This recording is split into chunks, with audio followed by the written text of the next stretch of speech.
What would be the bigger story? Arsenal winning the league or Spurs getting relegated? Oh, wow. I don't know, which I get is not a good. I feel like probably Spurs getting relegated just because we haven't seen like a big team go down in any top 5 leagues since like Schalke in. Odd cut, but yeah. You know what I mean? Like a mainstay in Europe. Schalke was really big in Europe. They've had a bunch of players come out of their system and stuff. And I don't know, Spurs would be that next team in that category that would have gone down. So maybe that reason. But this is the first title that Arsenal could win in 22 years. So I have no idea. I think it's undoubtedly Spurs getting relegated. I don't think it's close, respectfully. Okay. I think even if it was Arsenal winning a treble, it would be lesser of a story than Spurs getting relegated. I think so. That's kind of crazy. Think of how often we see something like this. We've seen 2 English teams win the treble before. I understand it would be Arsenal's first European trophy. Yeah. So that is a little bit significant, sure. But a Big 6 team getting relegated in the Big 26, that's not something that I thought I would ever see in my lifetime. And even the chance of it happening is a disgrace to that football club, that city, and everything to do with that organization. Yeah. We're gonna. Hey, this is gonna be an episode full of talking some shit on Tottenham. I'm pretty excited for it. Yeah, I am too. It's actually the gift that keeps on giving. It is, and there's no stakes to it too. Like I don't really have to go in and be like, oh, it'd be so great if they lose. They're just going to lose. I know. Every week. I know. It's really good. All right, welcome back to another episode of the 6 Yard Box Podcast, ladies and gentlemen. We are coming at you at 11:59 p.m. Actually, just struck midnight. There you go. Right as I said that. Fantastic. On Thursday, March the 12th, and we are doing a late edition of a Champions League review. It is myself. It is Blake. We are going over all the action over the last 48 hours. We actually haven't potted since, I believe, the FA Cup action this past weekend. Yeah. The midweek Prem games last weekend, but United lost, so we don't really have to cover it that much. But I think there is no better place to start, because we started the episode on it, with Spurs' humiliating 5-2 defeat at Atletico Madrid. So everything that could have went wrong, and the fact that it was 5-2 is a charity case in itself. I know. Oh my goodness. Like, I think the most glaring and obvious mistake has to be on Igor Tudor. The fact that you start Anton Kinski, who didn't start a game for how long? I don't know. For when's the last time he started a game? I could tell you how many appearances he has this season. Sure. It is he has played 6 matches this season, and I'm telling you, those are not against the Premier League opposition. Yeah. That is against, the League Cup, the shitters. Yeah, and my thing is, I saw that I was watching the other games because this was the 3:00 game, right? Or the 4:00 game. It was. I was watching the other games, and I realized that they went down, and it was like 15 minutes, and they were down 3, and I was like, "Why the hell is Kinski in net? What is going on? Is Vicario hurt?" Nope. No, there was a tactical decision made by the Spurs manager putting this random ass keeper who's already proven that he's struggled being a Premier League keeper just as early as last year when they had their own goalkeeping injuries, and he was put in the limelight in their biggest match of the season, and this is what happens. Yeah. And I'm looking at the last time he played. It was October 29th against Newcastle, where I should remember the specific mistake, but just looking at FotMob ratings, I know not the most be all and end all of football. Yeah. But he scored a 4.7 in that game. And that was the last time Anton Kinski touched a football pitch. And you're going to the Wando Metropolitano and you're having a falling out with your starting keeper, and you need a result to rejuvenate your season even a little bit, and you're putting a 22-year-old in net. I think this is like a theme that we've seen throughout these couple of games, but there's been some ballsy decisions by managers putting youngsters into the lineup in these massive games. Some has paid off. We'll get into the one that I'm thinking of, but there's been a couple that really haven't. Yeah. And this is obviously the biggest one. But I mean, a theme of this weekend, the midweek fixtures, besides Kinski's crazy error and the Premier League losing, was I feel like the Premier League, one, overthinking their matchups in general, overthinking their lineups. Manchester City clearly overthought their formation because something weird was going on there this as well. But more so than that, I think it was the Premier League playing the games as if they were Premier League games, if that makes sense. Playing for like a results-based kind of focus instead of actually going out and trying to like score a bunch of goals and get a lead or do it. They kind of more so played for like the results-based Prem. Let's like be a little more pragmatic, Arsenal style, and like accentuate the wanting to not lose rather than going for a win. I know. This is how the Prem teams got exposed this week. There were 6 teams in action. There were 0 Premier League wins. Nope. And that's because, like, I literally think the Prem way of playing over the past couple of years has morphed into this super structural, no risk taking, very physically dominant style of play. And I think football and the meta in football kind of weaves. It goes from being, really out there, really technical, really flary, and then it dips down and it becomes parking the bus, Mourinho and Simeone and these guys getting real results, and then the kind of meta switches. And I think now we're kind of entering a stage where right now this way of playing that the likes of City and the likes of Arsenal have really kind of been benefiting of in the Premier League over the past couple of years is obviously sometimes, especially playing in the Premier League, playing that physical style where playing like that is almost necessary at times. There it works. But sometimes you're going to come up against a baller and they're going to be able to play through it. And that's just the way the cookie crumbles sometimes. And you're always going to be susceptible to that. And I hope that this is some kind of signal that this kind of negative way of playing football that's been overtaking the biggest league in the world over the past couple of years is not always the way that you should be playing football. And I kind of like that we've had this little wake-up call. Yeah. And you want to know the one team that actually did play expansive football and got a, you would say, net positive result was Newcastle. Yeah. Newcastle went out and, albeit Barcelona, have their frailties in defense. So going against them at home and trying to play a little bit more of the football that you would assume would be beneficial to a game in the Champions League makes sense for Newcastle because Barcelona play the high line, because they're susceptible for corners. So you want to be in their own end, attracting mistakes, making them give up corners. So they had a net positive. But focusing back on Tottenham, like we thought that this result would probably go in favor of Atletico Madrid throughout most of the tie, but for it to be so one-sided throughout the entire game and without even really giving the Tottenham players a chance to prove themselves, I think it just has to be fully on the manager. You can't have a mistake within 5 minutes and then sub the keeper after 17. Absolutely ruining his career. Yeah. He's done. He's the new Black Lamb. He's the new scapegoat. No. Who's the guy? The Bun Champions League final, Karius. Liverpool. He's the new Loris Karius on a smaller scale, but that's who he is now, bro. That's exactly who he is. I know.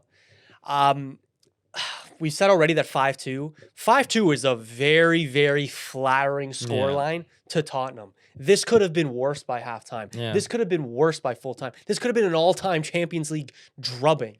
This could have been an even bigger of an exclamation point on what has been such a terrible season for Tottenham. This could have been 5, 6, 7, but the fact that they even scored 2 and they're leaving Madrid with at least something, you could say is a positive, but that also just tells you how bad of a state Tottenham is in. Right. And I know what you mean by the manager. I think the manager's biggest the biggest gripe you can have with the manager is obviously the goalkeeper selection, what's happened there. But it's the individual mistakes by the players that's costed them here. It's the reason they were down 3-0 after 17 minutes. I don't know. I think the way they were set up is obviously not optimal. I don't know what your opinion is of Igor Tudor. I don't know if you think he needs to go or whatever, but I don't know. I think the onus is on the players at times. And if these guys were the right guys, then they'd be showing something at least. I agree. And you can't even play injury card at this point anymore because I know Tottenham have been injured for a lot of this season. But going into this game, you had a back line of kind of what you would want. Like Danso has been a part of this Spurs team for a while now, and you had Cudi Romero and Van de Ven. Like those are your 3 center backs mostly that you want to be playing. Sure, there's still players injured, a lot of players like Bentancur and Bergvall and Madison who's out for the season. I get it. But you had a back three that you were comfortable putting out against everyone from Spurs perspective at the beginning of the season. Yeah. If you said you had that back three of Van de Ven, Cudi Romero, and Kevin Danzo, you'd been like, sure, they could probably do something. Yeah. They could probably defend for a good amount of times. But I don't know. Maybe it is the players. Maybe it's a combination of both. I can't even give much credit to Atletico Madrid in this game because while they took their chances, like, they gave up 2 goals in a game that they probably shouldn't have. So I don't know. It's wraps for Spurs. Like it's just about surviving the Prem at this point. Like that's it. Like it's it. My God, if they get relegated, my God, I'm gonna be so happy, dude. I will too. I'm gonna be so happy. I will too. Because I know in May I'm gonna be really pissed when Arsenal win the league. So this would be a good like cushion, you know. Like hey, at least we have this. At least we're leaving the season with something. I guess. At least we got some positivity. You're gonna be on fucking cloud 9. I know I will. Because if you get Arsenal winning the league and that, holy shit. That's almost as good as the fucking winning dream. A double. Yeah. Jesus, man. Do you have any more to say on Spurs, or can we? Like, I have a little bit to say about Atletico Madrid. Sure. I think. Again, I don't know how to judge this. Yeah. But Spurs have been really good in the Champions League. So I think there's a little bit of credence to this performance from Atletico Madrid. I think if you're an Atletico Madrid fan, you're feeling really positively about your team. They've made some January signings, and they're playing a little bit more of a positive style of play. And I would put Atleti as like a low-key dark horse to maybe beat Barcelona if they end up meeting. And, hey, maybe they make a dark horse run to the final. Yeah. I would not put it past them. Yeah, and I think the Copa de España, I don't know what it's called. The Copa del Rey? Copa del Rey. I'm sorry. I don't know. It's late, guys. But I think that was obviously a turning point for their season. Winning 4-0 in the first leg, albeit they did give up 3 in the return. But for them to go out against Barcelona to solidify their chances in the final of the domestic cup for Spain, like that means a lot for them. That means a lot for any team to go up against Barcelona and absolutely dominate them and sort of pigeonhole your place in a final. That's insane. That's insane work. And you're right. This isn't an Atletico Madrid that sits back and sort of, waits for the right opportunity and is pragmatic. They still have that. It's Simeone ball. That's what he does. But their ability in this game to just take their chances, that's what I would accentuate and sort of applaud them for, is that they did that despite Tottenham being an absolute shambolic team. Very quickly, does Igor Tudor have to go? Like he does. Really? Like if there was any chance of him staying on for the next season, it's over now. That one decision is going to haunt his career. I think while Kinski is going to be the guy who takes the brunt of all of the hate, Igor Tudor has to be questioned for putting this guy in that spot. You really thought the guy who played 6 games this season, who's never been proven at any level of Premier League footy, was the guy to be in goal in your Champions League match? Your only potential saving grace, because you're gonna go down. Yeah. That's it. That was your solution? Yeah, it was really funny. Embarrassing. Like embarrassing decision. Who would Tottenham even bring in though? Oh, I don't know. At this point, I don't know. Who does Tottenham bring? Are we talking like Jamie Redknapp or something? Sure. Are we talking a Sam Imagine. Allardyce? Are we talking a Big Ange till the end of the season? Well, you know Like, what? No. Like I don't think he's gonna go this season because there's no saving this season. You stick with the interim you have and go with that. Really? But nothing's gonna change what their possibility of going down is. It's really 50-50 right now. If they go down or not. That's what it really is to me. Well, Ryan Mason till the end of the season? Maybe. Fuck, man. Jesus Christ. I saw this really fucking. Did you see the video of Pochettino on the plane with Tottenham fans? Mm-mm. Oh my God, what? So maybe it was to Madrid, but a bunch of Tottenham fans were on the same flight as Mauricio Pochettino, as Mauricio Pochettino, who was sitting in economy. Oh, Poch, not Mourinho. Did I say Mourinho? Yeah, Oh, well, Poch. my bad. Well, Okay. they, they could use Mourinho too. Yeah, true. But a bunch of Spurs fans on the way to Madrid were on the same flight as Mauricio Pochettino, Okay. who was sitting in economy for some reason. Anyways, the U.S. isn't paying him good enough, I guess. I guess, yeah. And they started chanting his name. And he looks back. He starts going like, "Oh, thank you, thank you, thank you, thank you." And then you hear a guy in the back go, "Come back, we need you." And you just see his face like, Yeah, man. God, please. Bro, I'm not. God, please, Hey, no. thank whatever deity there is out there that Spurs didn't win that Champions League that year. Thank God.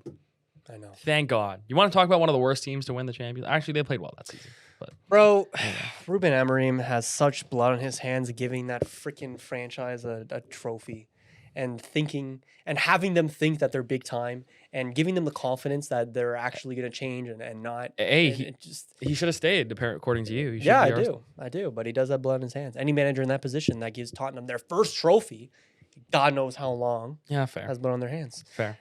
So yeah, Tottenham are not looking good. Genuinely, if they sack their manager, like top 3 candidates, I think you're looking at like former players. I think you're looking at like you're not even thinking about any tactics. Like I think, I genuinely think like Ryan Mason is like top of that list. Probably. Just to get someone in who like quote unquote knows Tottenham. Yeah, sure. Whatever. Anyways, moving on. Let's go quickly to Galatasaray Liverpool. I said that Galatasaray would win this tie in general, especially in Turkey. It went the way I thought it would, let's just say. Mohamed Salah is literally a shell of himself. We've known this, dude. But it's always been the thing at the start of the season. Is Salah going to decline? No, he's Salah. He's going to do his thing. Yeah. And the thing that irks me the most is that some Liverpool fans, which they know who they are, they're not watching this probably, but like some people that we know, are very adamant on making it known that Salah's pedigree overshines his performances this season. And if he wants to stay and not get sold, then that's fine. Mm. That's not fine. That's not good. What he does and what he has done throughout his whole Liverpool career has not been a player that's going to affect a game and like be like a Lamine Yamal, who I've criticized sometimes, like, oh, GA, blah, blah, blah. But Lamine Yamal doesn't need GA to impact the game. He did have a stinker against Newcastle, though. Let's not forget. But he doesn't need GA to impact the game. Salah, throughout his entire Liverpool career, needs GA. He's been a GA merchant, which isn't necessarily a disservice to him as a player, because that's the hardest thing to do is GA. Yeah. But if you're not going to impact the game, you're not going to press well, you're not going to hold up the ball well, you're not going to link up play, you're not going to get in behind, create space, then you're just a right winger who's old and declining and taking up a spot for apparently your right back that you signed to play right back, but is now a right winger instead of a right back in Jeremy Frimpong. Mm-hmm. So they have their own issue on their right side, first of all. But again, that was a Liverpool team that looked out of ideas, that didn't really have a plan. And Galatasaray absolutely ran them off the park. The pressing that I saw in that game, the dedication to making Liverpool uncomfortable was a joy to watch. Mm-hmm. I know. I want to say a quick thing about Victor Osimhen. Victor Osimhen, the way that this guy in his prime days is playing at Galatasaray is a disgrace to football. Yeah. I'm looking at so many Premier League teams right now that are missing that focal point in their attack. And I'm genuinely thinking if Victor Osimhen is in the Premier League, he is a top 2 striker. At this current moment right now, he is not 2. Yeah, he's probably one. He's not 2. Yeah. Because there's a certain man wearing blue that's gone missing as in these last couple of weeks and 100%. months. But I'm looking at Chelsea, who had the option of either signing Nicholas Jackson or Victor Osimhen, chose Nicholas Jackson. Nicholas Jackson is now gone. They need a striker, and they're going, you know what? You know who's our guy? Liam Delap. Yeah. You had the chance to sign this guy twice, and look what has happened. You have Liverpool on the other side of this game with Hugo Ekitike, who, don't get me wrong, has boatloads of potential, and Alexander Isak as well, who I've forgotten about personally. Yeah. But Isak in this game, Ekitike in this game was such a big chance to tie it up and absolutely fluffed it. Yeah. I just think Victor Osimhen is a gem just waiting to be picked up. He's in no man's land. Do you think like the off field, because there was a lot of like attitude stuff with Osimhen, right? there was like something weird. I think the main thing with Osimhen, the reason why the Chelsea move didn't materialize is he was asking for too much money. That was what it was. If the issue with Chelsea is that they're not paying enough money, I mean, you have to be asking for some ridiculous numbers for it to be too much for Chelsea. But I just think like at that point, it's like, do you want to win or not? Do you want an experienced player or not? Chelsea's biggest problem is the lack of experience with a lot of teams. Yeah, and I said that. I've know. been saying. And why do you think another reason probably when they went to sign him was that last year or 2 years ago? Either way, he was 25. Their cutoff is like 24. They don't like players above the age of 25. They want to build for this long-term plan where they can dominate for years and years and years until you get to positions like this where you need an out-and-out goal scorer. You need a focal point, like you said, and they don't have it. And Victor Osimhen, with this mask on for the rest of his career, he better not take it off because, damn, he looks good. And João Pedro is doing very good at the moment. Yeah, he does. Don't get me wrong. He's a little bit like on and off. Yeah. And he's very on right now. Don't get me wrong. Yeah. You can play in multiple different positions. Maybe the false nine is good. But like when you need a goal as Chelsea and you're bringing on Liam Delap, when you think of the opportunities you've had to sign this dude in the past couple of years, it gives me pause. Yeah. Other players that have stuck out in this game, Ibrahim Konate. Wow. The performance that I saw from Ibrahim Konate was bad. Wow. It was really bad. And the second goal, I believe it was Yilmaz that had it in the net that was called offside. I don't know how it was called offside. But Konate better thank his lucky fucking stars that was called offside. Because wow. A stink fest, like a compilation worth of stink fest in 20 seconds. Gives the ball away, it goes through him, and then the ball gets fizzled across the box. He bundles around with it, falls on his face, and then the ball gets put in the net. Hilarious. Yeah. And there's so many times where he needs to stop a counter from happening for Galatasaray, and this dude just falls over. He gets skinned. He gets embarrassed, and it led to so many chances for Galatasaray. And Liverpool are honestly lucky to be coming out of Turkey with only a 1-goal deficit. Agreed. The only positive I would say for Liverpool is obviously, one, you're going to Anfield, but two, let's not forget, Galatasaray's biggest problem going to Anfield right now is that their fans are banned. They're going to have 0 away fans at Anfield. Why? Because their fans were throwing stuff on the pitch in their tie against Juventus. So they got banned for a couple of games. I see. So they're not going to be able to go to Liverpool now. I see. So I don't know what's going to happen. I don't know if the away section is going to be empty. I don't know if it's going to be more Liverpool fans in that section, but it's going to be 100% Liverpool. Yeah. So, you know, all this talk about the Turkish atmosphere, the Turkish advantage, Liverpool's going to have that and maybe more at Anfield now. And I don't know. If I'm a Galatasaray fan, I would have wanted them to come away with more of a lead here. 100%. But yeah, they still have a chance, don't get me wrong, but it's going to be a tough one still to wrap up. Agreed.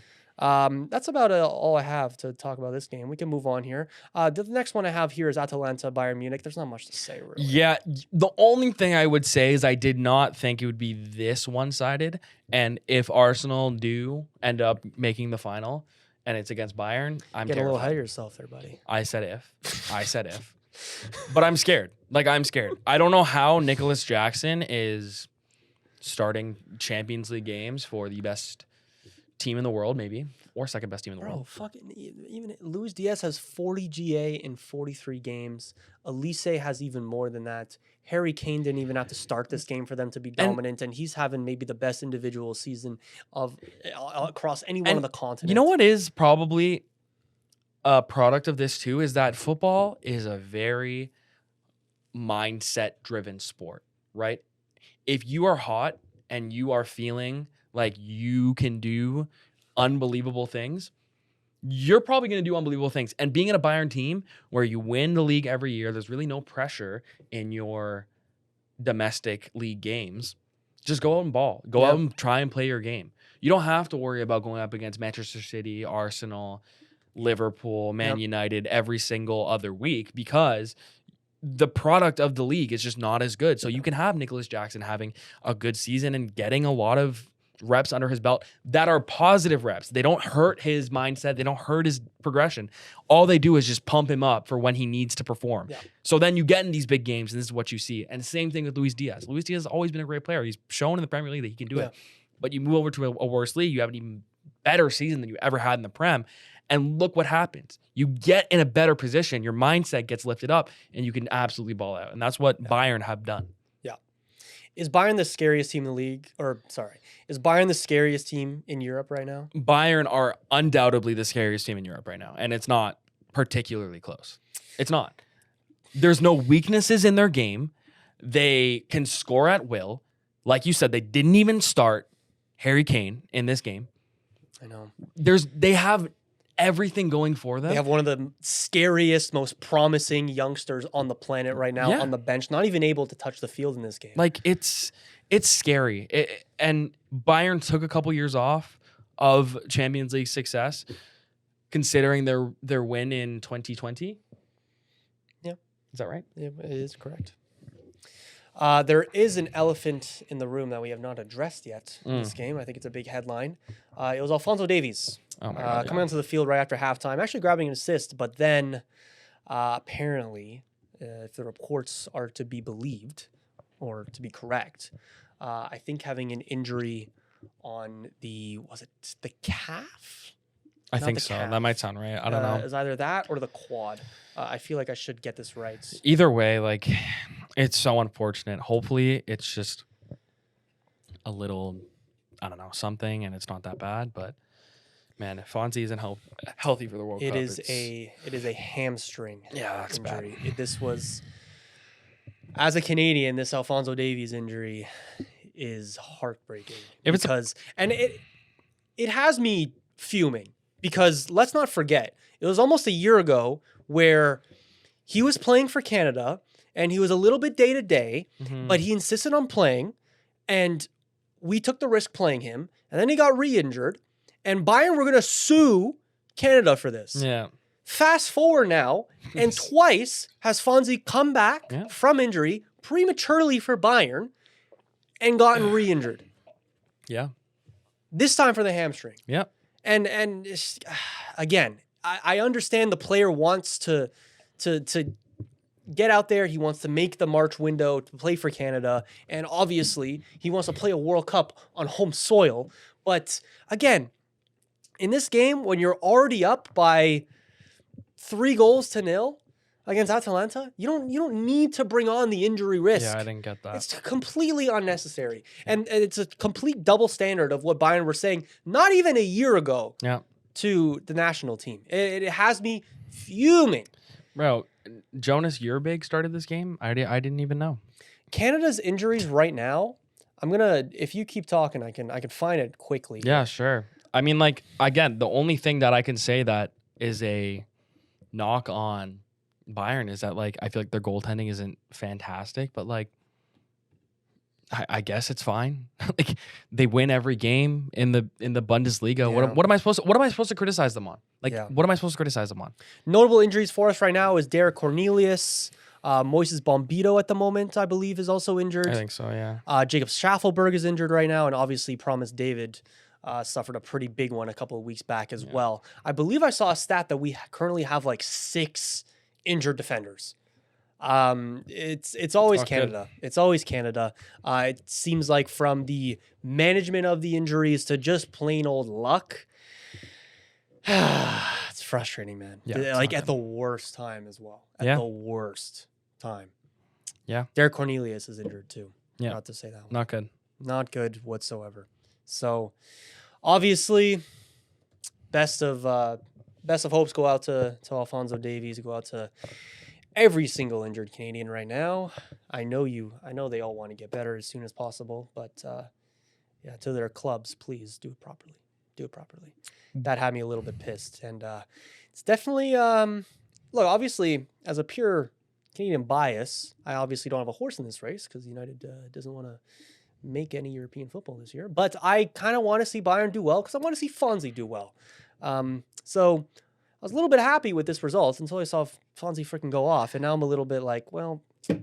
By the way, the Bundesliga might be the worst top 5 league. You know that Bayern have subbed Neuer off. The agenda has switched once again, eh? Yeah, Bayern have subbed Neuer at the 45-minute mark in the past 2 league games.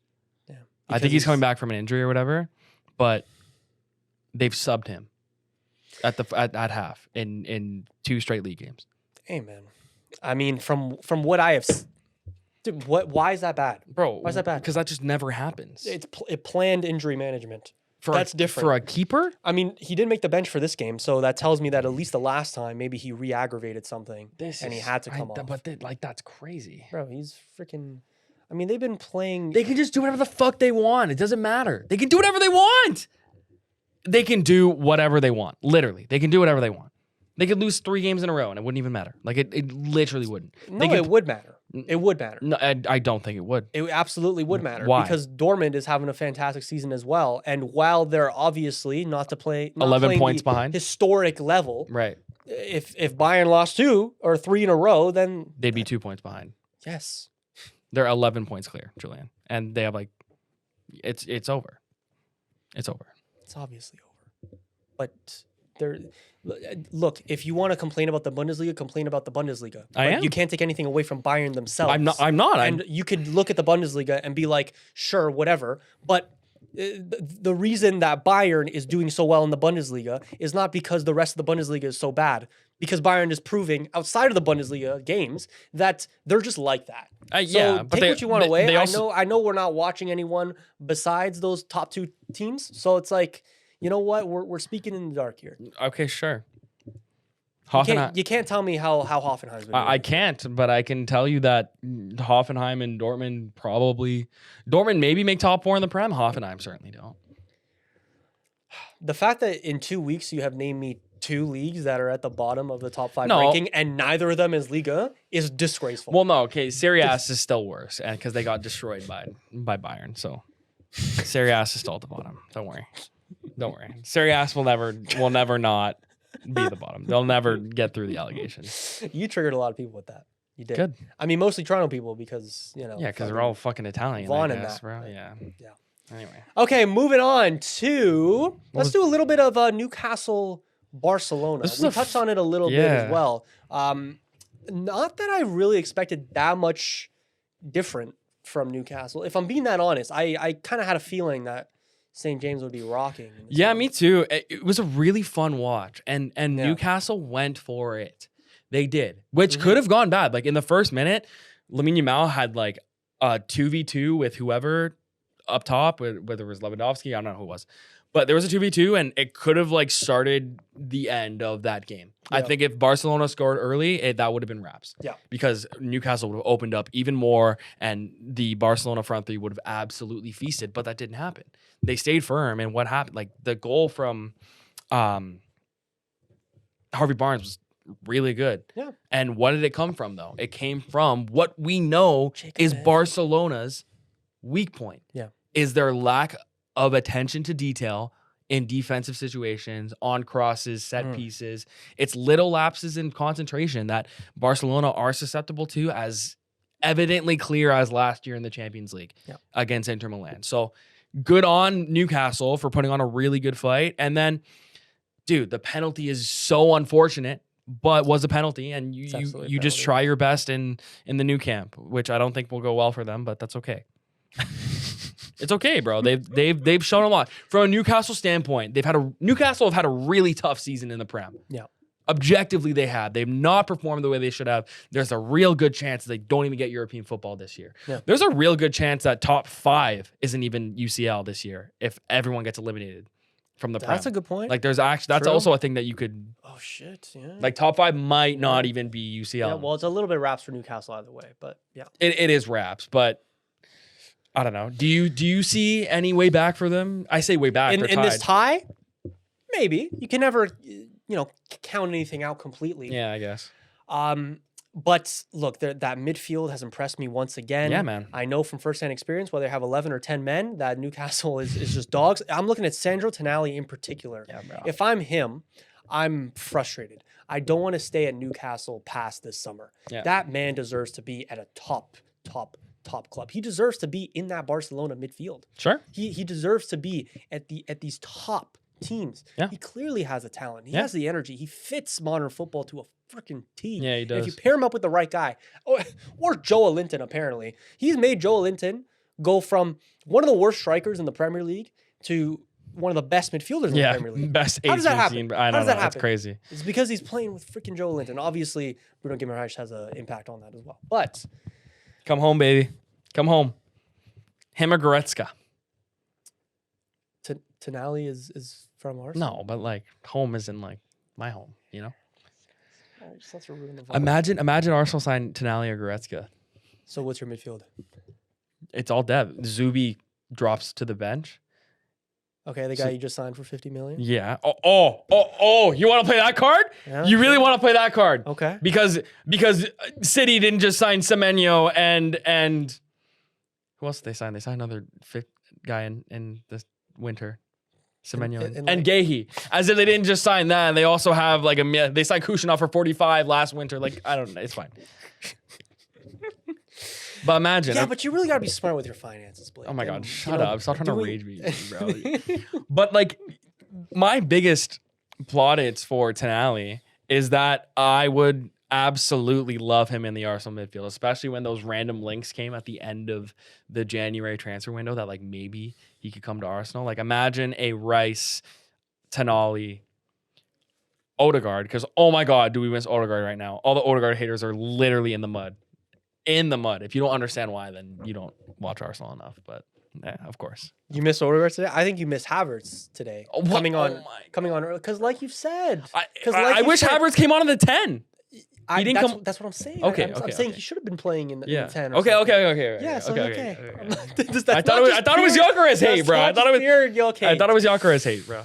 Although he could have come off earlier. Oh my God. Yeah. Fuck off. Anyways, I don't know. We'll get to you, man. But let's go back to this game. Sure. Did you hear about the Barcelona fan that accidentally went to Exeter? I did not. Lads, come on, bro. So they missed the game? So, so this Barcelona fan had traveled from Spain, obviously, apparently did not speak a lick of English either. And he thought he was traveling way up north to England to go to St. James's Park, home of Newcastle United. Instead, this guy ends up in the south of England at St. James's Park, home of Exeter City. Oh my to God. catch their League One action against Lincoln City. So he gets to the ticket booth, probably a little bit frazzled. Mhm. Again, doesn't speak No any English. English, yeah. Just goes up to a staff member, shows them the ticket, probably very confused, and the Exeter staff can't believe it. They're so shocked by what has happened, even though they're kind of confused because they can't Mhm. communicate with this man. So they let him into the game. Ah. So this man, That's hilarious. Good on them, bro. obviously, because he couldn't travel up to the game Yeah, in it's- time, yeah. because, opposite side of the freaking country, he got to watch Exeter City lose at home 1-0 to Lincoln City. Hey, man. That'll do it. That'll do it for a week. You know what? As a Barcelona fan, I don't know if I would rather have gone to St. James's Park, watched that pretty poor performance, Really bad performance.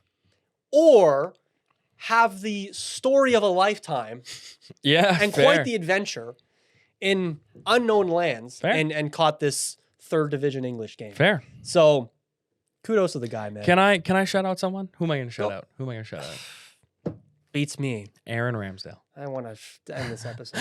Bro, why? Why? He has come in for an injured Nick Pope and has looked fantastic. Like the goalkeeper I've always known and loved. And you're making a face, but Aaron Ramsdale should be applauded for what he's done for the last month. Nick Pope is not easy shoes to fill. He's just not. He's been a mainstay of Newcastle, has fought Jordan Pickford for number one for a little bit. It's never been a debate. It's always Pickford. But like people have at times said Nick Pope could be the number one for England. But Aaron Ramsdale has come in and been very steady for a Newcastle team that has been struggling. But he did well today, Yeah, true. yesterday. You know what? He did do very well against United, I will say. There you I go. will say. He's a legend, So, bro. hey, fair play. Fair play. He's a legend. Looking forward to hearing you again in 2 years when you get off the bench again. So, yeah, fair play. How long is Nick Pope out for? Let me find out. I think right it might now. be a while. Like, I'm going to be honest. Let me see how long is the run of the team going to be for Aaron Ramsdale? Nick Pope's injury right now is I'm not seeing any data right here. He may not even be injured. Who knows? Oh, wait, he actually, you know what? He actually might have. No, I think you're right. I think he got dropped. I don't even think he's hurt. I think he got dropped. Fair enough. Shout out my boy, man. What a legend. What a legend. In the March 7th game against Man City in the FA Cup, Nick Pope was on the bench. So, yeah. He got dropped. That's amazing. Shout out. Shout out. Or it's like a cup keeper situation. No, but he played against United. Ramsdale. He did? True. Yeah. That's true. He's just, bro. He's Let's new. set the lineup down He's as well. Nuki's number one, bro. Yeah, Nick Pope was on the bench for that as well. Hey, He's you know Nuki's what? number one. Hey, My boy. hey. I love you. Hands are Aaron. up. I love you, Aaron. Hands are Ramsdale. up. Why? Can I ask why? What do you mean? Because he was never really the best keeper. He was pretty good for Arsenal. He made a couple Really? mistakes. Yeah, he was good. Really? He was good. Really? I also have I Really? have a really. Was he really that good? He for was Arsenal? good. Or did he just was he just a shithouse? No, Be was, honest with me now. But he was a both. Was he really He was that both. good? Yes, he Or was. was he just a yes, he was. shithouse? Bro, his save against Mo Salah at Anfield was fantastic. Where it like kind of got deflected. And his save against Spurs in the North London derby that would have made it 3-3 that got deflected. Bro, he has a lot of really good moments. The shithousery. Aaron Ramsdale. I think he has more bad moments than good. I also have a weird attachment to Arsenal keepers. So, I can really tell. yeah. I mean, this guy literally admitted to not focusing during games. And that's okay, man. Like, I get What it. do you It's mean? hard, That's bro. exact- It's that's okay, actually- bro. I would argue this may It's be a hot okay. take. That may not be okay. No, but like it's okay, bro. Look what's happening now. He has a job in one of the best teams in England. Good for him, man. Maybe he'll make the bench for the World Cup. You never know. True. Would you be cheering for England a little bit at that point? I'm always cheering for England. I guess your star boy is there. I Yeah. mean, he's not. Oh, he's not a star. dying- He's not a he's star boy dying right star. now. He's a dying He star. is a dying star. It's Let's move on to Leverkusen Arsenal. Let's do it. oh my god. I'm just gonna shut up and let you fucking rant here. How bad is Bukayo Saka? I cannot defend Bukayo Saka anymore. The performances I'm seeing from a weekly basis from Bukayo Saka are simply unacceptable. His decision making is too slow. His pace has simply gone down the drain. And I understand he's nursed some injuries this season. He tries to take on players when Victor Gyökeres or Gabriel Martinelli are making fantastic runs through the middle. He doesn't know when to play the right pass. He'll shoot at the edge of the box, hit it right into the defender's shins. Yep. He's not doing the things that we know of him for. Bukayo Saka has always been a little methodical. He hasn't been the pacey kind of like, but Just he's been fundamentals. size up, step over, get past your man. He doesn't do that. He'll Yep. size up. He sees a triple team coming. He'll like try and body feint through five. It doesn't work. His plan of attack has not been working. And kudos to Mikel Arteta for taking him off when he did, because Noni Madueke, despite all my reservations of him at the beginning of the season, has proven a really, really nice asset for Arsenal this season. And he got us the goal in this game that tied the tie up. So huge. But Bukayo Saka has been a shell of his former self. And ever since the new contract hit, really has been disgracefully bad. And it needs to change. Does that We say need- something about his mindset? No. Like, But- it's settled for me because No. I've seen this. I've seen this happen Sure, before. Sure, but like maybe, but I don't think it has a direct correlation. But he needs to lock in. If anything, just lock in the Prem, bro. You have 8 games left. Lock in. That's Lock in crazy, bro. and bring us a title, bro. And then this whole season, we could go out in the Champions League. We can lose to City in a week. We could,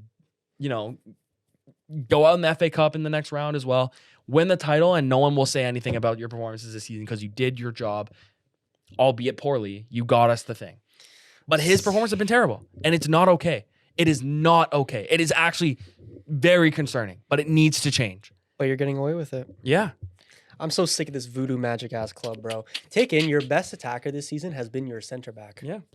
I was And gonna say, you're gonna win. You're gonna win your first title in 22 years, my brother. And it's going to be despite this attack. yeah, Arsenal have not played well for like a month.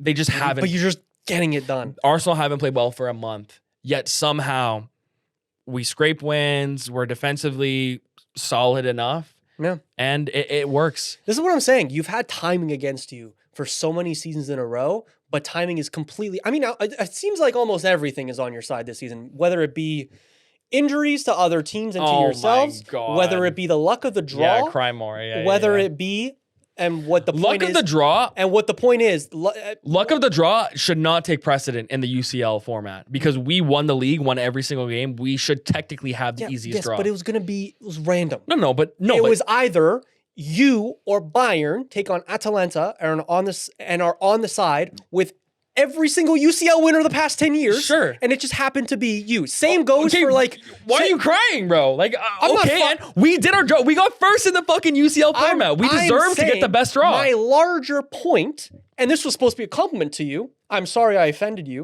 My larger point was that timing and everything, a lot of things has been on your side this year. Okay. Timing has not been on your side in the past couple of years. Okay. Because you've had a generational City team to compete with. Mm-hmm. Even though you get over 90 points, it's not enough. You've had Mo Salah going on the season of his life. Yeah. Even though he's 32 goddamn years old. Yeah, sure. That's bad timing. Yeah, sure. You know, you've faced off against PSG, who are going on an insane run in the Champions League on a route to win their first ever title there. Sure. That's bad timing. Sure. It's unlucky.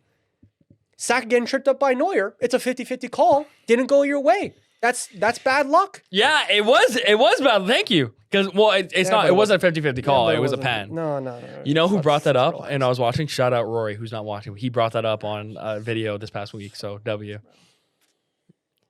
It was a pen. It was a Stonewall pen. Oh my God, it was a Stonewall I pen. shouldn't have brought that up. It was a Stonewall pen.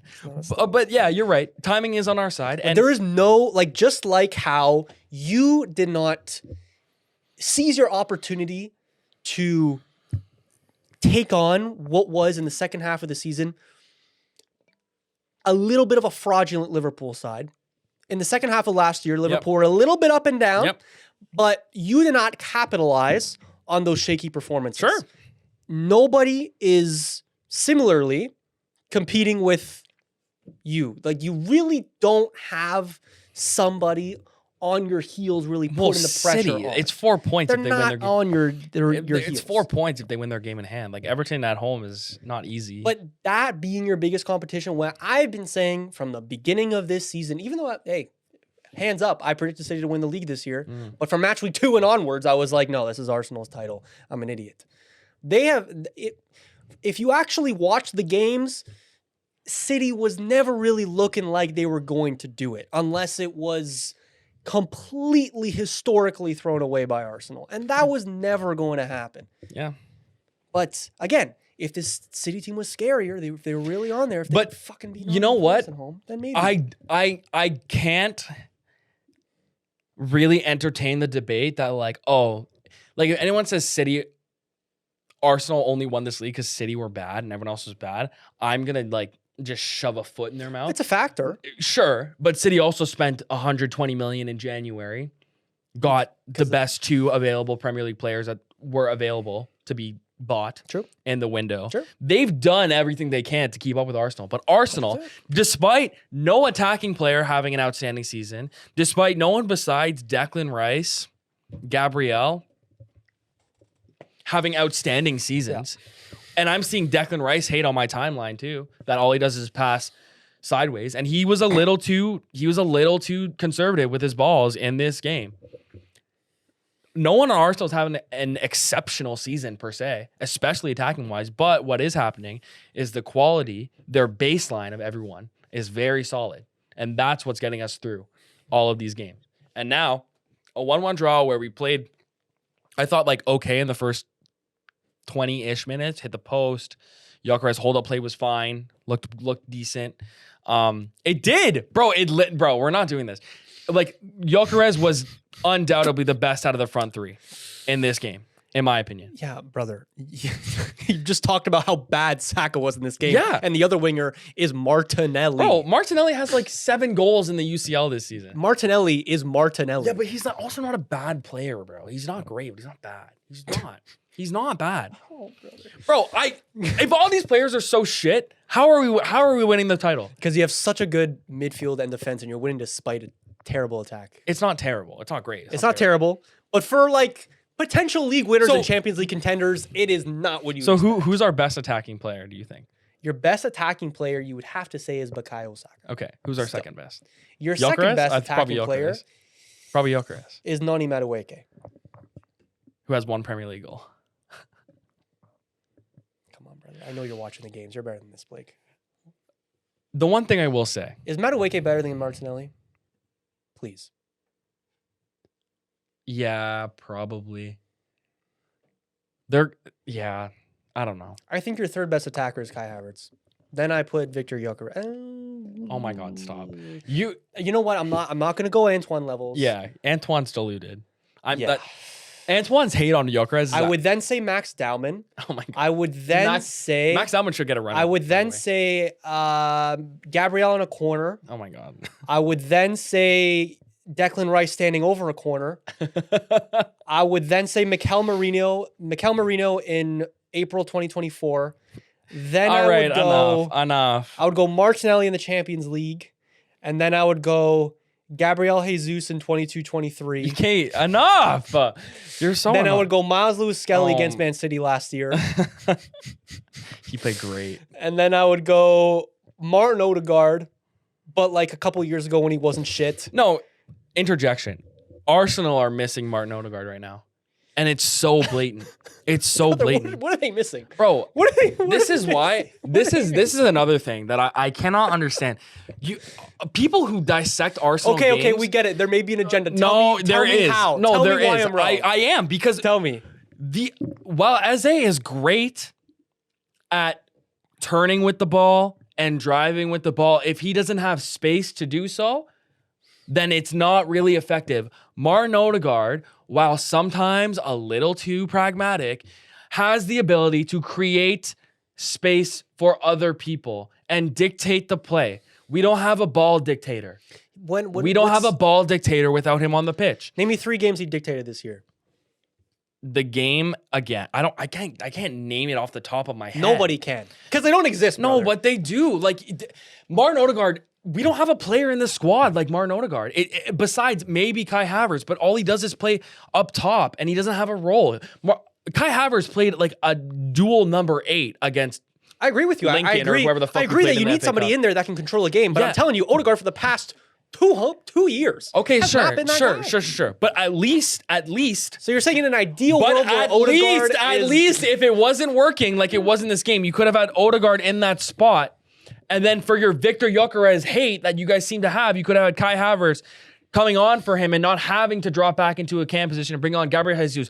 Gabriel Jesus is ineffective at this point, guys. Like, the Gabriel Jesus project is over. He's been a good servant for the club, had some fun moments. It's over. Why isn't Odegaard getting that same stick from you? Because Odegaard has the ability to change the game on a more consistent level than Gabriel Jesus. Gabriel Jesus did nothing in the FA Cup. I don't hear you talking about that because that's not fun for your narrative. It's not. No, because I wasn't watching your FA Yeah, but Cup I'm tie telling you that he against- was fucking terrible. Was it Mansfield? Yeah, and he did nothing. But Martin Odegaard could have came on in this game if he was healthy.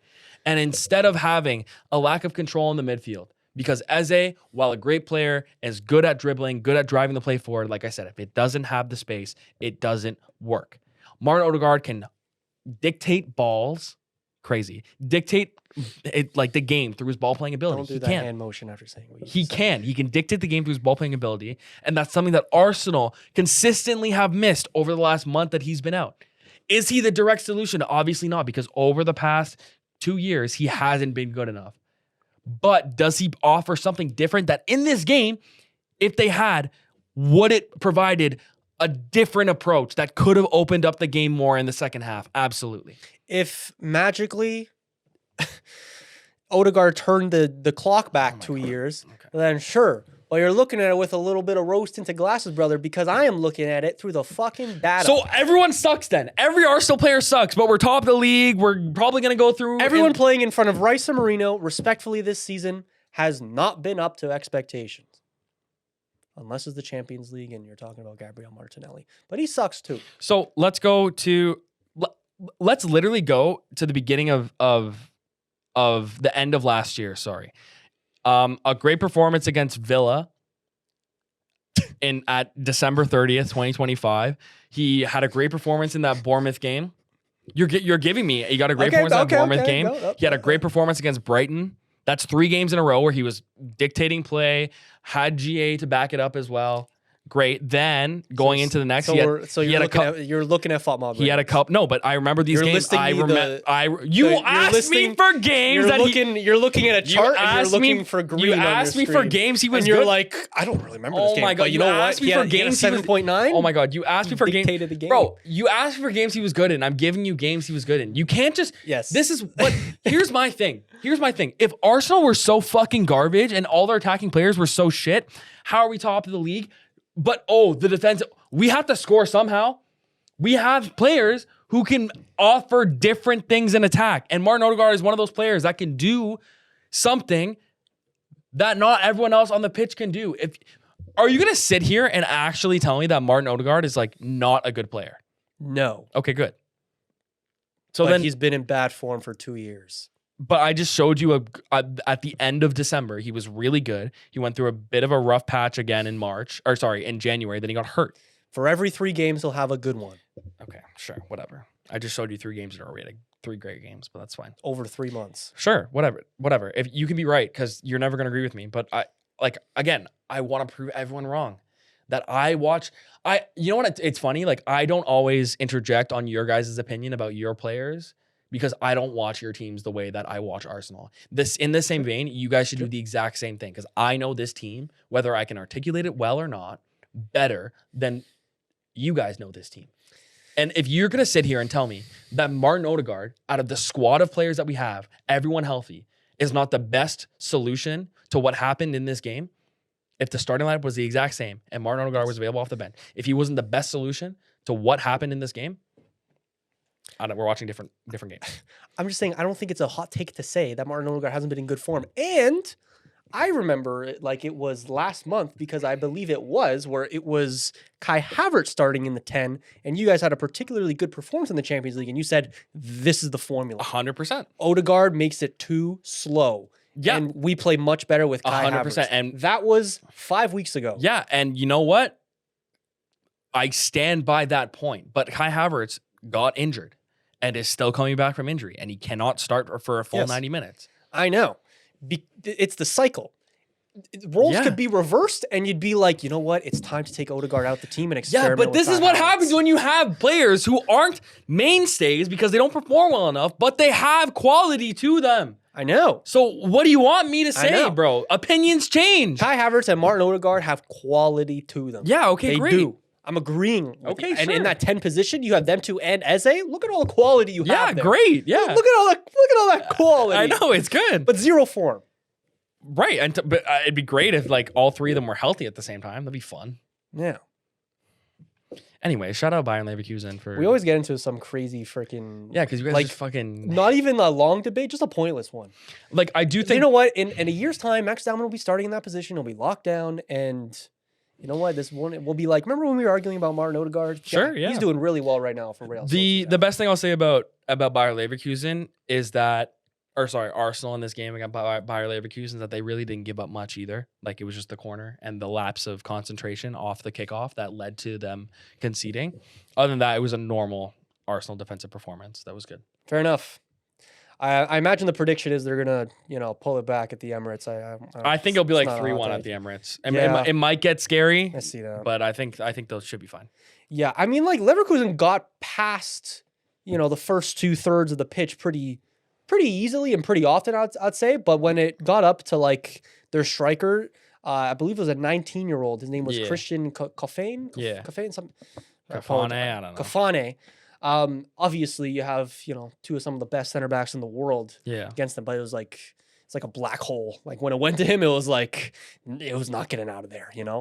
Obviously that was a lack of support, but it was like it was tough going. It was tough going. Can Arsenal play well against Everton, please? Like, I just want one game where we play well. Like, really well, please. Okay. Yeah, but you're going to win the league, bro, so. I mean, you keep saying that. I'll believe you when it happens, so. Really quick, because I wouldn't really say I had my eyes glued to this game, but Bode Glimt won 3-0 against Sporting. Yo, shout out, bro. Bring them on in the next round. Up the fucking boat. God. Everyone's saying, I hear Man City fans going, it's really good in a way if Man City go out against Real Madrid, because then we could put all our focus into the Premier League, while Arsenal will still have to be worrying about the quarterfinals, maybe the semifinals, and the final after that. My brother, they're going to be playing against Bodo Glimt. I don't think they're going to be that concerned. No, I don't think so. Please. My goodness. If they're playing Real Madrid in the quarters, then, different conversation we're having here. But come on now. Anyways, off that topic, let's go to Real Madrid 3, Man City 0. Oh, they got humbled, bro. I wasn't ready for that sound effect. Bro, I'm so happy. Let's just take you want to look back to past performances? Let's just talk your shit. Let's just rewind a year back when, in this same situation, albeit Arsenal were in the home leg in their tie against Real Madrid in the quarterfinals of the Champions League in 2025. We were the ones that won 3-0 in the first leg. City go to the Bernabeu, and look what happens. They get absolutely fucking done out. Mm-hmm. Valverde, cooked. Vinny, kind of cooked, but missed a pen because he's a fucking bitch, bro. I can't believe he missed that penalty. Oh my God, 4-0 would have been so good. Bro, City have nothing when Haaland don't score. I've been saying it for ages. And everyone but Semenyo and they are Haaland reliant till the day they die. And it speaks volumes from the fact he isn't scoring and they're not winning games. Erling Braut Haaland. 0.59 XG for City in this game, by the way. Sorry. This guy, every single season, starts the year on a streak, making it look like he's going to end the season on 70 goals. Like Vic, bro. There's Ronaldo and Messi comparisons. There's all-time striker conversations. Alan Shearer is in his chair trembling because Haaland looks like a monster. Mm-hmm. And then we get to March. And then we get to April. And this one scary specimen doesn't quite look the same way when the going starts getting a little bit tougher for City. Mm-mm. And I'm starting to really notice one season, whatever. 2, 3 in a row, we need to have a dialogue. It's almost as if Erling Haaland is not effective in a game, much like a young Victor Gyökeres, if they don't score.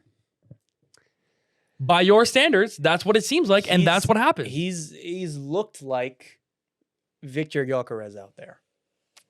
He looks like Victor Gyökeres. I think Victor Gyökeres looked better in his game, but anyway. No, but you're right.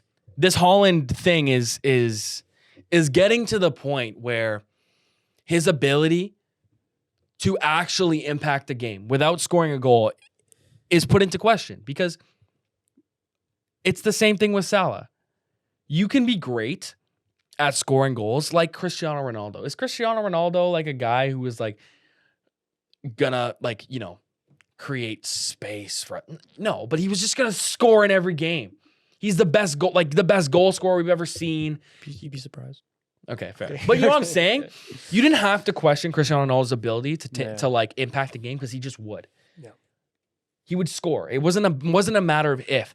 Haaland in the later stages of the season, it's a matter of if. Yeah. When the moments get big in big games, his narrative has been he doesn't score. And it's taking precedent now. And I love it. And it's so good. And Rodri's shit, and they played like a double striker formation, and Pep overcooked his kitchen, and it's fantastic. Bro, I'm looking at Haaland like you're supposed to be the leader on this team. Yeah, sure. There's no Kevin De Bruyne there anymore. Yeah. They're looking to you, bro. They're looking for you to show a performance that everyone else can be inspired by and connect with and replicate, and you have to lead them forward, because they always had the guys to do that. When they won the treble, it was Kevin De Bruyne leading that team, putting on performances as a leader, as a veteran, that everyone else would then follow in his lead. And that has not been happening. So, I don't know, man. I always thought it was ridiculous when Roy Keane said in some situations, Erling Haaland looks like a League One player. Sometimes it doesn't look all that incorrect. And he was the worst player on the pitch by far today. By far. And this is a pitch, by the way, with a teenager on it who has a grand total of 7 games for Real Madrid. Once again, I want to reiterate that Real Madrid had no Rodrigo, no Kylian Mbappe, no Jude Bellingham, no Dani Ceballos, no Eder Militao, no David Alaba, no Alvaro Carreras. You could almost feel an 11 of the injuries that Real Madrid had in this game. But they went out there and, granted, didn't have much of the ball. That's fine. City did jack shit with it. But they took their chance as well. And, God, did Fede Valverde take his chance as well. Legendary performance from him. Low-key Puskas goal on that third one. Like, disgustingly good goal. I fucking love And that. Fede Valverde, we've had the debate about him as like, does it help or hinder him that he doesn't really have a position? Yeah. But his blistering pace, and let's not forget that first goal, that angle that he scored from was kind of tough. Oh, like, yeah. I've seen a young Martinelli in that position, like cut back and like just absolutely fluff his lines. Young? What? I don't know. Just like Young. I don't know. I was just like They're the same age. No, I didn't mean young. It doesn't matter. But Federico Valverde, despite not having a best position, Yeah. there isn't really a facet in his game that is weak. He can defend. He can run like the fucking wind. Yeah. He can clearly finish. He's clearly skillful. He's clearly got the endurance. There's nothing in his game that I have anything negative to say about. And this performance just epitomizes what Real Madrid wanted to do in this game. They knew that City would come and probably have more of the ball, especially with a lot of their midfielders, like you said, being out. Yep. They didn't have the control of a Jude Bellingham, who I know is not known for dictating the game as per se. But he's a big mainstay in their team. Dude, they had to play an 18-year-old in their midfield. But what did they do? They counterattacked to the best of their abilities, and the high line of City got absolutely destroyed by the long ball of Courtois on the first goal. And Donnarumma frauding on that first goal, he literally pulled his hand back. Did you see that? Yes, I think he thought it was going to be like a pen if he touched Yeah. him, but if he just stuck his hand out and got the ball, could have been a different story. Yeah. I mean, the way that Valverde took it as well. Like, Thibaut Courtois got the assist on that goal. Yeah, it was disgusting. Hoofed up as well. You have Nico O'Reilly on your shoulder. Not slow in any, right? I know. And with one touch, you're gone. You dust him completely. That was a bad And I think Donnarumma should have done well. I thought he should have been a little more decisive, whether he comes out or whether he stays in his goal. He ends up being a little bit stuck in two minds. Fede Valverde goes around him. And like you said, again, like it was a really tough angle and he executed on that brilliantly. The second goal was amazing as well. Fantastic touch to set up the shot. And there was a tough angle as well going far post, but he buried it. Yeah. And then obviously the freaking third goal. That's Bergkamp-esque, bro. That's like my favorite. That's like underratedly my favorite type of goal. Like the brilliant touch into a silky finish. Yeah, it's good. Are we going to talk about like City's wingers about being shit too? Because they've been shit forever. The thing with City, today, I put this on Pep Guardiola. I think this team, I noticed pretty quickly, they lacked a kind of identity, a kind of focal point. They lacked a lot of creativity, I thought. Yeah. There wasn't ever that final ball or that final ball before like a cutback that you would always see them benefiting off of all the time. Yeah. They really lack creativity. The fact it took Pep Guardiola till the 70th minute today to bring on Ryan Cherky when you needed something. Yeah, it's crazy. It irked me. If City even grabbed one at the end of this game, you go to the Etihad and you're like, okay, we have a task on our hands, but it's not impossible. Yeah. I thought he played it. I don't know what this City idea is, but it's too experimental. It's too all over the place. It changes game to game, which is a big reason why I didn't back them to catch Arsenal in this title race. And just Well, I don't know. he overthought it. He played a front two that was obviously rotating with the other wingers, but he overthought it. Yeah. And let's talk about these wingers. You want to talk about players who aren't playing up to their caliber. Guess how many league goals Savinho has this year? 2. 0. Damn it. Guess how many league goals that Jeremy Doku has this year? 2. No, he has 1. Damn it. I'll get that one day. So these are players who I've been hearing so much about, that they can run fast and do a step over and create space. They don't do anything with it. You know who else fucking does that shit? Every winger in the Prem. Every winger in the Prem is supposed to be skillful and supposed to take on their man and supposed to get a cross in. These guys are good players. But why don't they score? Why don't they score? This is what I'm talking about. Savinho, first of all, has been out for large parts of the season. Mind you, he has been a little bit shite. Yeah. A lot of bit shite. Doku is in and out of the team because, again, maybe sometimes Foden is playing, sometimes Cherki is playing. But this is my point as well, and this is also why I point back to Pep Guardiola, is that these guys are being played in a robotic system that is not at all representative of the type of football that they should be playing. And this is, again, why I talk about this freaking AI ball that the Premier League is getting a little bit exposed on, because these managers are coming in and they're playing it way too safe, and they're turning this these ballers into robots, and we've seen it happen time and time again. It's a long narrative, obviously. I saw CBS do a whole segment on Eden Hazard and talk about how players like Eden Hazard, who's just given the ball and given freedom to just do whatever he wants, how those type of players don't really exist anymore outside of like Lamine Yamal. And I was looking at that, I'm like, what are you talking about? There's so many players, even in the Premier League, that are like that. It's just the tactics that a lot of these managers employ don't really let them do that. Jeremy Doku can be that type of player. We saw him cause terror to Trent Alexander-Arnold when Madrid was hosting City at the Bernabeu only a couple of months ago. He caused him terror when City won that game.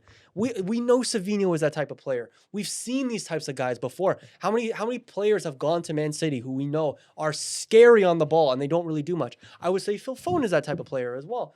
I would say Arsenal don't really have one. Yeah, exactly. You give grace to the City players that don't score, but the Arsenal players that don't score, I'm saying that they're for sure. These ballers exist outside of solely Lamine Yamal, and we've seen a lot of these ballers be used. I say Arsenal don't really employ a lot of ballers. Again, I think that's maybe because of the tactical system that Arteta wants to employ. But at least Arteta isn't taking ballers and turning them into scrubs, turning them into non-factors in these games, because that's what Pep's doing. Yeah. And I've been sick of it these past couple of years, and that's my thing. Obviously, Savinho and Doku deserve criticism. Obviously. The whole goddamn City team do. That's why I put it on Pep as well. I thought he got the system wrong. I think whenever he feels like his back is up against the wall and he's in a game like this where he feels like he needs to pull a rabbit out the hat a little bit, he does stupid stuff like this. Yeah. Sorry. No, you're right. I was just hilarious. Like, I got to hate watch a lot this week, and it was really entertaining, especially when Arsenal tied it up. It was really fun to just sit back and just like be able to enjoy the downfall of everyone else. I'm glad you enjoyed yourself, Blake. I did. You didn't enjoy City getting thrashed 3-0? No, I just don't have hate in my heart like you. Yeah, because you don't know what I've been through, bro. You don't know what I've been through. I don't know what you've been through. You don't know what I've been through, bro. You don't. Bitch, please. United have literally had one terrible season and have, besides your catastrophic season last year, you've been like 8th, 7th, 9th, whatever. Arsenal also went through that phase. We just got out of it quicker. 15th, you forgot. Yeah, that was the one terrible season. That's what I'm saying. No. Anything that is not like first or second is a terrible season for Arsenal. I've had that their entire lives. My whole life has been that as well. My whole life has been that too. No, you saw them win in like 2011 or 12. I was barely conscious. Okay, Blake. bet. I haven't seen it. I was 3 months old. No, 2 months old when they won the Premier League last. Well, at least you're gonna fucking see it this year, aren't you? I don't know if I will. You fucking bitch. No, bro, you can't yell at me. Piss me off. How? Don't piss me off, bro. now. Why? You think you've gone through one terrible season, motherfucker? My whole life has been terrible seasons, bro. Cry me what a are you river. talking about? Cry me a It's river. been heartbreak after heartbreak after heartbreak. You won the Europa League, right? You guys did. Did you not? We won the Europa League in 2017. You won an FA Cup as early as last season? Yeah. 2 years ago, yes. 2 years ago. Like, you guys we as Arsenal fans really haven't had much to celebrate, bro. You've won FA Cups as well. No, we won one FA Cup with Arteta. Okay. Pardon me, guys. Pardon me. So you're saying that I got more happiness in 23-24 because we won the FA Cup than you did for coming second and being one of the best teams across the 1000%. Okay, so now you're saying we had a better season. I'm not saying you had a better season. Okay, because with the conversation 2 years ago, when United fans, somewhat delusionally, I should say, were saying that United had a better season, you were saying, no, Arsenal have had a way better season. You guys have been having a terrible year. But you had now more. You're telling me you're trying to trauma dump on me. Yeah. We're trying to go band for band on trauma right now. What are you doing? What are you doing? I will. No, what are you fucking doing right now? Lad. Next time you come 15th and lose a Europa League final to Tottenham Hotspur, you come chatting to me about trauma, buddy. Until then, shut your goddamn pie hole and let me talk about this fucking Champions League games that I have no fucking part of. I was about to say that I have no horse in this race, so at least I'm able to look at this shit objectively and not with fucking hate in my heart. But now you put hate in my heart. How upset would you be if Arsenal won the Champions League this year? I'm not upset at all. You would be upset. You would be upset. I told you I'm fleeing the country. You would like if City come back and remontada Real Madrid and win the Champions League, you would be happier than if Arsenal won the Champions League. False. No, I don't think so. If I didn't live with a City fan, we're chatting. But no. Okay. No. See, this is the second layer of trauma the last couple of years because I've had to see our brothers, our little brothers from across the fucking road, I'm not saying Manchester is blue, but in recent history, overtake us, start winning trebles. That was our thing, all right? Start overtaking us, start winning league titles, catching up to us, spending billions and billions and billions, and no one turns a freaking eye to it, all right? I had to experience that. And then I got to see Arsenal do it? Get the fuck out of here. And then I got to see Liverpool, our biggest historical rivals, get 20, pass us for like overall trophies or something, win a Champions League for the first time in my life. I got to see that during all this. I got to be witness to Ole Gunnar Solskjaer at the helm. Bro, Ole was at the wheel. I got to see my You boyhood, got second with Ole. I got to see my boyhood hero come to our club and then get ostracized, leave in disgrace on a Piers Morgan interview. You know how deep that hurt?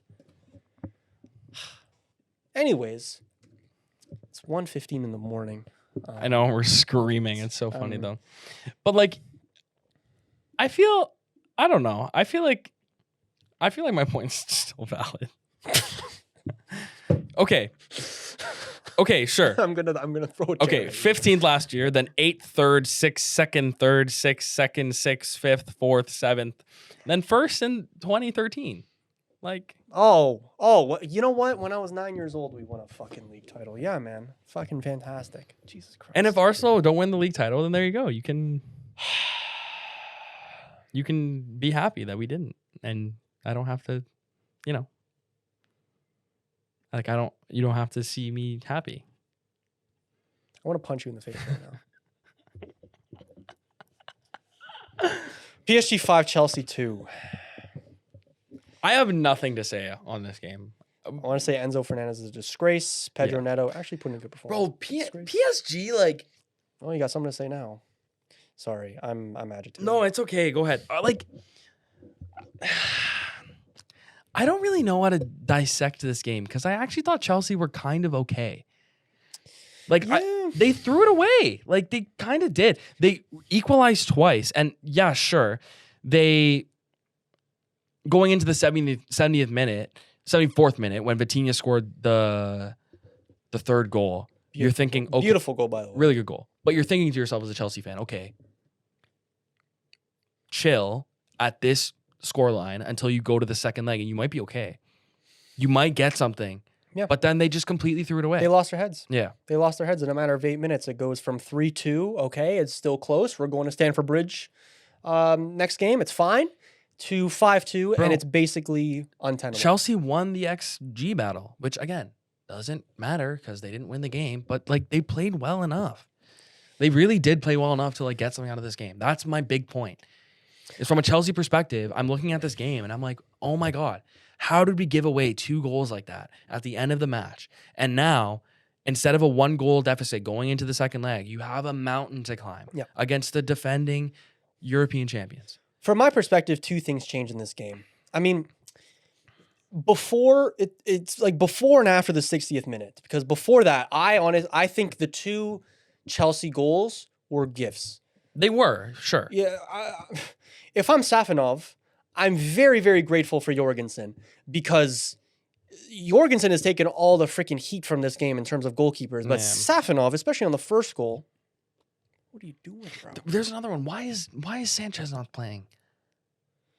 Like what is Because this is always happened in football, and again, I don't know why it happens in these massive games, but these teams have like cup keepers. I don't freaking know. But it's man. like the Champions League. It's the fucking Champions League. Like imagine Arsenal rocked up with Kepa. Like you'd be like, what the fuck? Imagine United played. Who's your backup? Tom Heaton? Binder. Like imagine you were in our position, you rocked up with Binder. You'd be like, what the fuck are you God, doing, please, Carrick? no. Like I don't understand what this obsession with resting a keeper. Wow, so much work they have to do. I'm not shitting on keepers. They have to do a lot of work. But like it's so hard. Hey. We have to do a lot of work, you can say. There you go. But like there is a lot of fucking mental gymnastics that go into being a backup keeper. You're not the number one. You don't get the in-game reps of every week that a normal keeper gets, and you're getting thrown in the biggest game of the season. Yeah. Why? Oh, it's so backwards, bro. Again, two things that completely switch this game, like put this game on its head. It is, in my opinion, Vicha Kvaratskhelia coming on to the pitch. Yeah. And two, it was Jorgensen being an absolute helmet. Yeah. And basically gifting that Vitinha goal. And then, I mean, even after that, looking very, very shaky. There was that moment where Enzo Fernandez was berating him. I don't know how I feel about that. But, yeah, again, going band for band with Kinski right now. As for worst performance of the week. Kinski! Yeah, it's bad. I kind of hate PSG, by the way. Why? Like slightly. Well, they beat us. I guess so. Damn. I wish Antoine was here because it'd be interesting. Because also, let's not forget, going back to our Real Madrid conversation, Antoine was talking about Fede Valverde as a potential overrated player I know. of the year. Oh, Antoine had a bad take. Yeah, and I'm not letting him forget about it. Antoine Loki has like sneaky bad takes, bro. Loki. Such as I don't know, his obsession with. Rodrigo last year. Yeah. He said, yeah. Yep. What other takes has this man had? Or you know what? Little bit on Hoyson watch as of late. You know what? Like the real bad takes are just that like every one of us has bad takes. That Odegaard is should be in his team. I cannot wait. You know, at this point now, it's like anyone scores for Arsenal, and I'm just like gonna spite you. Overreacting. Saka scores, it's like fuck you, he's back. Gyökeres scores, it's like fuck you, he's good. Martinelli scores, fuck you, he's good. Odegaard has a decent game, fuck you, he's good. It's like you can't win, bro. I'm telling you, Odegaard will have a good game. He will, because he's a good player. But then you're gonna come up against Bayern in the Champions League final, and he's gonna put up an Odegaard-esque performance in these types of games. Whatever you say. We had the same conversation last year. We had the same conversation the year before. And whatever you say. It's the history of the Martin Odegaard. Whatever you say, man. Whatever you say. Yeah. Chelsea suck. Did you see the ball boy situation? I didn't, no. I wasn't on social media at all today, so this was when I believe it was either 3-2 at this time. Yes, right before the Vara goal for 4-2. So heads were a little bit gone at this point, right? Jorgensen is getting berated. The Chelsea heads are a little bit on Mars. The ball goes out of play. I think Pedro Neto had it. Yeah. The ball boy, the Parisian ball boy has it, right? And he's a little bit delaying. It's a little bit delaying, a little bit of shithousery, throwing the ball backwards, accidentally dropping it, right? Whatever. Pedro Neto pushed this boy to the ground. Red card? No. Didn't Hazard kick a ball boy? It was a red card. Oh, was it? It was. No, maybe. I don't know. When you're committing assault on somebody that's not part of the game, maybe a red. Maybe. Yeah. Just maybe. I don't know. I just feel like, you're just why? Yeah. But anyways, again, heads were on Mars after that. Vara scored shortly after, and then he scored again to wrap up the game, make this 5-2 to make it tie over. I think it's basically PSG 100% now going through against Chelsea as we go back to Stamford Bridge. Even Enzo Fernandez after the final whistle was refusing to shake Vitinha's hand after. I don't know if you saw that. He's pressed. I get it. Chelsea acting petulant. Color me fucking surprised. So yeah, that's more conversation about that. I mean, like a repetitive conversation for that. It's getting boring as a neutral talking about Chelsea because it's just the same conversation over and over and over again. The players are too young. It's a lack of experience. They look petulant. The manager's out of ideas. Did they make this mistake? Saki Maresca. It's the same fucking shit. You know what? over and You know over. what narrative has been on the timeline that I have seen is no one has won the Foden Palmer Saka debate. That's a great point. It's a really good. God, It's a that's really good aged one. Horribly. It's actually. Wow. It's like no one's won it. Like they're all just fucking yeah. It's actually a really funny point. It's true. Wow. No one's taken it. Morgan Rogers has stolen the ball on the 1 yard line and ran the complete opposite way, and is somehow now winning the race. I mean, sure, yeah, It means he's there. okay, maybe he's not starting over any one of those three on the right. Definitely not. Yeah. But England fans will be clamoring for it. Right. What's Dele Alli's chances to make the World Cup, you think? -12. Like what? He doesn't have a shot in the world, bro. What's that one American's chance at being the starting striker? Bro, for the I saw US men's his national video team? yesterday or whatever. It was like, Really? I'm right there. I'm getting He's right there. my final meetings, and I'm gonna sign with the club. And I was like, all right, buddy. Hey, well, now that TFC have Josh Sargent, that's who I'm cheering for now to start. I guess. Hopefully, he plays on the weekend. True. Yeah. Fun game. I guess they won. They won last week. Did you Really? know? They did. Oh, I should know that. They did. You know what? I'm not. Shalloy. What? That's who scored. Oh, I'm an idiot. I thought you said Shalom. Oh, or they called him Shallowy, but like I think he's Hungarian, so it's like I think it's Shalloy, but I Okay. don't know. Two more things I want to get out of the way before we wrap this up at 1:30 in the I morning. know, bro. First, did you see I mean, I didn't. there's a conspiracy about Real Madrid's pitch. Like, there's a conspiracy about Real Madrid's injuries that I think makes a lot of sense. Oh, okay. Hear me out. It has to do with Real Madrid's contractable pitch, Okay. like how it like transforms for Like stadiums, right? Yeah. Okay. So it could be the reason for a lot of Real Madrid's injuries. And I saw an article about it where basically it goes into the details of why are you laughing?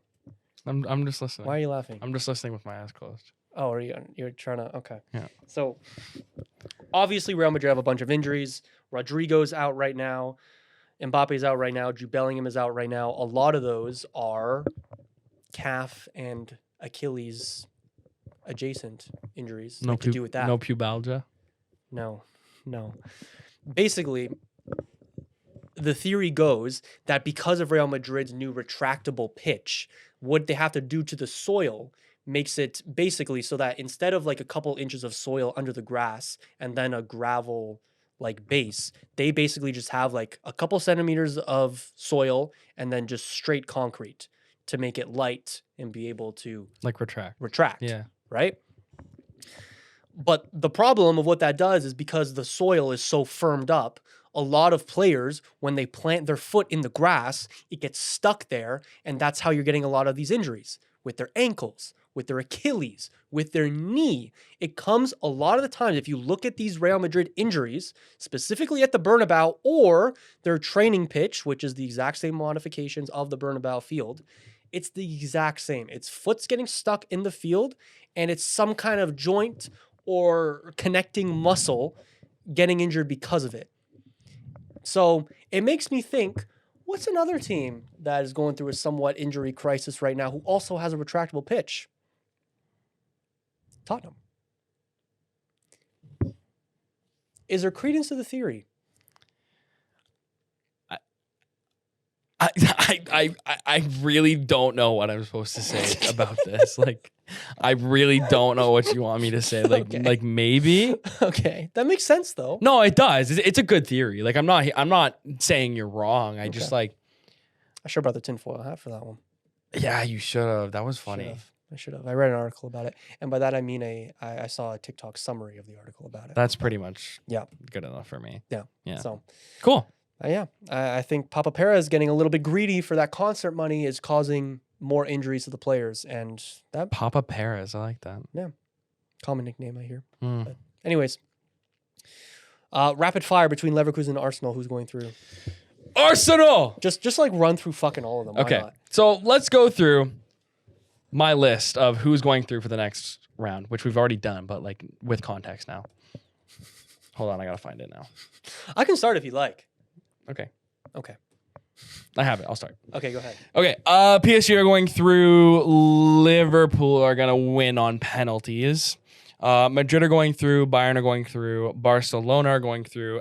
Atleti are going through. Bodo are going through, and Arsenal are going through, which means I go 7 for 8. Damn. Okay. Fair enough. That would mean I go 7 for 8 because I predicted Sporting. I think Liverpool versus Galatasaray. I think Liverpool win. I'm gonna say 2-0 or 1-1, and they win in extra time. Okay. We will see. I think Bayern, whatever score it is at the Allianz, I mean, makes it a drubbing either way. This aggregate score will probably reach the double digits. They win. I'm gonna say 4-0 at the Allianz. I'm gonna say Tottenham get a 1-0 win against Atletico Madrid on the return leg, but it's at the end of the day irrelevant. I'm gonna say Barcelona win 3-1 against Newcastle back at the Nou Camp. Oh, you wanted me to give actual scores? I'm just doing it for the love of the game, brother. Okay. You don't have to. I'm going to say Arsenal win 2-1 against Leverkusen at the Emirates. 2 corner goals. W. Fucking hate you. I'm going to say Sporting win 2-0 at home against Bodo Glimt, but it's not enough ultimately. Yeah. I'm going to say PSG win 2-1 against Chelsea at Stamford Bridge. And I'm going to say Man City and Real Madrid draw 2-2. And then Real Madrid go through, obviously. Do I get any credit for predicting Madrid to go through? I think I should. A little bit. I was seeing a lot of City love, That's including what- myself. I mean, like, bro, you see them starting a teenager in their midfield. You see all the injuries they have. Hey, look, Me sometimes and Arbeloa were locked in. bro. sometimes we forget, man. The fucking history of Real Madrid, the fucking pedigree of the club. Didn't Not to work. be underestimated. Didn't work sometimes. last year. They just make it work. Are you coming to Manchester? Well, because they're going to Manchester, and it like if City are doing that narrative, they're going to Manchester. This has been another episode of the 6 Yard Blocks podcast, ladies and gentlemen. It has been myself and Blake for episode, I believe it was 141. Either way, it is now 1:29 in the morning. We're going to go get some sleep now. It's about damn time. And now we have class at 8 or 9 a.m. tomorrow. Cannot wait. Are you going to be there? Plead the fifth. What's the line? Plead the fifth. I think it's even right now. Okay. Yeah. Okay. I'm going to be there. I'm telling you. I'm going Okay. to be there. With that being said, ladies and gentlemen, if you're watching on YouTube, be sure to like, subscribe, do all the YouTube things. If you're listening on audio platforms, give us a little 5-star rating. Let us know. Is Martin Odegaard the savior to this Arsenal team? And if the answer is yes, my brother, you need to go see a doctor. Anything else to say, Blake, before we head out? You're petulant, bro. That's what I want to say. Thank you for listening, everybody. We got See ya.